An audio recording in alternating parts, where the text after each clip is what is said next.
Si est-il la romance politico-journalistique qui avait fait grand bruit au début de la campagne présidentielle.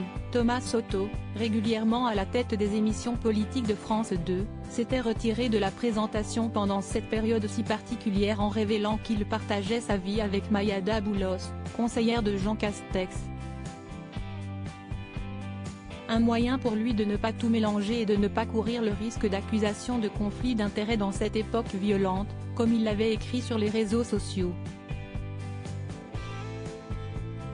Suivant l'exemple d'Audrey Pulvar, Léa Salamé ou encore Marie Drucker, le journaliste a récupéré son poste après les élections présidentielles, qui ont réélu Emmanuel Macron face à Marine Le Pen.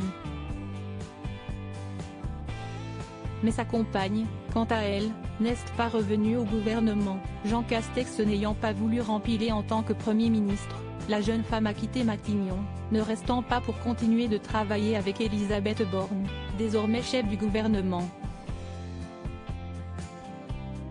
Il se murmure en effet qu'elle était particulièrement liée avec l'homme politique né dans les Pyrénées, notamment par un humour commun et une complémentarité très pratique. Selon Le Figaro, il lui aurait en effet immédiatement expliqué qu'elle lui serait très utile. Vous avez devant vous un Premier ministre qui n'aime pas la communication, lui aurait-il confié tout de suite, au début de leur fructueuse collaboration. Mais pas de quoi s'inquiéter pour Mayada Boulos qui vient de décrocher un poste parfait pour elle, coprésidente exécutive du grand groupe Havas France. Un groupe qu'elle connaît bien, puisqu'elle y travaillait avant son aventure au gouvernement et dans lequel elle a gravi les échelons. Décrite comme solide par son ami et ancien collègue Gabriel Attal, elle ne devrait avoir aucun mal à se remettre dans le bain. Mère de 2 enfants, Mayada est également passée par le cabinet de l'ancienne ministre de la Santé Marisol Touraine et se construit peu à peu un joli carnet d'adresses. Et cette fois, plus rien ne devrait empêcher son compagnon d'exercer son métier.